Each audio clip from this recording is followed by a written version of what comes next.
యాసంగిలో తాము పండించిన మొత్తం జొన్నలను కొనుగోలు చేయాలని రైతులు రోడ్డెక్కారు. లేని పక్షంలో ఆత్మహత్యలు చేసుకుంటామంటూ రైతులు సంగారెడ్డి జిల్లా అడిషనల్ కలెక్టర్ మాధురిని గేరావ్ చేశారు.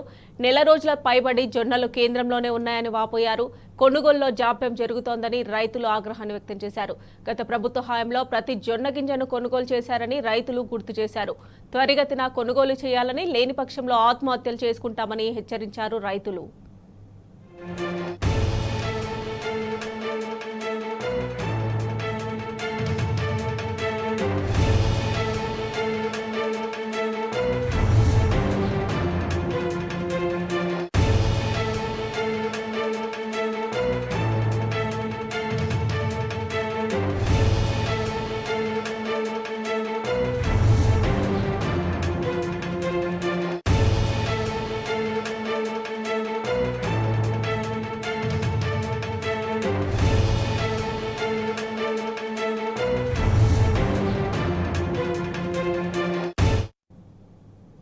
ఇక మరిన్ని డీటెయిల్స్ మా ప్రతినిధి వేణు అందజేస్తారు. వేణు, సంగారెడ్డి జిల్లాలో రైతుల కష్టాలు కొనసాగుతూ ఉన్నాయి. ఇప్పటికే విత్తనాల కోసం కూడా రైతులు గత వారం రోజులుగా క్యూ లైన్లో ఉండే పరిస్థితి ఉంది. మరోవైపు ఈ ధాన్యం కొనుగోలు కానీ అదేవిధంగా జొన్నలు కొనుగోలుకు సంబంధించి ఇప్పటికీ పూర్తి కాకపోవడంతో రైతులు ఆందోళన వ్యక్తం చేస్తున్నారు. నిన్న కల్హేరు మండలంలోని బీబీపేట గ్రామంలో అడిషనల్ కలెక్టర్ ఈ కొనుగోలు కేంద్రాల్లో జరుగుతున్న పరిస్థితులను చూసేందుకు క్షేత్రస్థాయిలో వెళ్లడం జరిగింది. ఆ సందర్భంగా బీబీపేటలో రైతులు తమ జొన్న పంటను కొనుగోలు చేయడం లేదు. గత నెల రోజులుగా కూడా తమ జొన్న ఏదైతే పండించిన పంట ఉందో అది ఇంకా కొనుగోలు చేయడం లేదు అని చెప్పి వాళ్ళు ఆమెకు చెప్పే ప్రయత్నం చేశారు. ముఖ్యంగా చూసుకుంటే జొన్న గత నెల రోజులుగా కొనుగోలు కేంద్రాలు పెట్టినప్పటికీ వాటిని కొనుగోలు చేసే పరిస్థితి లేదు. ఆ కొనుగోలు కేంద్రాల్లో తూకం వేసిన సుమారు 16,000 బస్తాలకు కేవలం 8,000 బస్తాలు మాత్రమే జొన్నల గోదాములకు తరలించారు. మిగతా బస్తాలన్నీ కూడా బయటనే ఉంటున్నాయి. దీంతో వర్షాల కారణంగా తీవ్రంగా నష్టపోతూ ఉన్నాం. వెంటనే తమ పంటను కొనుగోలు చేయాలి. అదే విధంగా వర్షాలతో తడిసిన జొన్నలు కూడా కొనట్లేదు. నాణ్యత పేరు చెప్తూ వాటిని వెనక్కు పంపించి వేస్తున్నారు. ఇది కరెక్ట్ కాదు.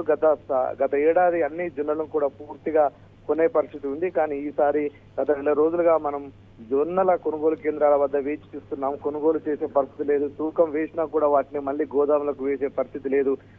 దీంతో బయట ఉన్న జొన్నలు తడిసిన వాటిని మళ్ళీ ఆ తూకం కోసం వెళ్తే వాళ్ళు రిజెక్ట్ చేయడం జరుగుతుంది. దీనివల్ల రైతులు తీవ్రంగా నష్టపోతున్నారు అని చెప్పి అడిషనల్ కలెక్టర్ కు మొర చెప్పుకున్నారు. అయితే నాణ్యత దృష్టిలో పెట్టుకుని నాణ్యత ప్రకారమే కొనుగోలు చేయాలంటూ తాను అధికారులకు చెప్పడంతో రైతులు ఆగ్రహం వ్యక్తం చేశారు.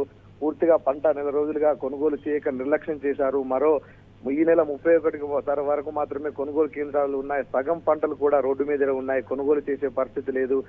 గోదాములకు తరలించే పరిస్థితి లేదు. ఈ పంటను వెంటనే కొనుగోలు చేయాలంటూ రైతులు ఆమె వాహనానికి అడ్డంగా కూర్చొని గేరావు చేసే పరిస్థితి ఉంది. ఖచ్చితంగా తమ పంటను కొనుగోలు చేయాలంటూ రైతులు ఆందోళన వ్యక్తం చేశారు. అడిషనల్ కలెక్టర్ కూడా గేరావు చేశారు. ఈ సందర్భంగా రైతులు తమ బాధను చెప్పుకున్నారు. నెల రోజులుగా ధాన్యం కొనుగోలు జొన్నల కొనుగోలు కేంద్రాల వద్ద తమ పంట ఉంది, కానీ దాన్ని తూకం వేసింది లేదు.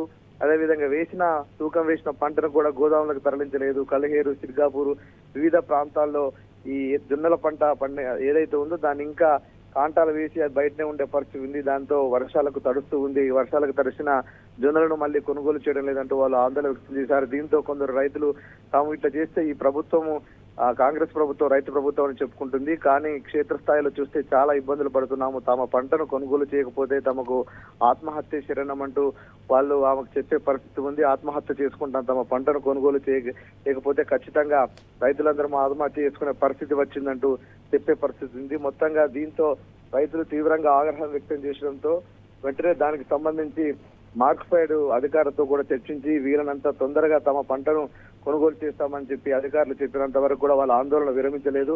మొత్తానికి సంగారెడ్డి జిల్లా వ్యాప్తంగా ఒకవైపు విత్తనాల కోసం పాటలు పడుతుంటే మరోవైపు ధాన్యం కొనుగోలు కానీ అదేవిధంగా జొన్నల కొనుగోలు పండించిన పంటను కొనకపోవడం, వాటిని గోదాములకు తరలించకపోవడం, వివిధ కారణాలతో రైతులు అన్ని రకాలుగా ఇబ్బంది పడుతున్నారు. చేతికి వచ్చిన పంటను అమ్ముకోలేక, మరోవైపు నెక్స్ట్ వచ్చే సీజన్ కి సంబంధించి విత్తనాలు లేక అనేక రకాల ఇబ్బందులు పడుతున్నారు. Right Venu, thanks for updates.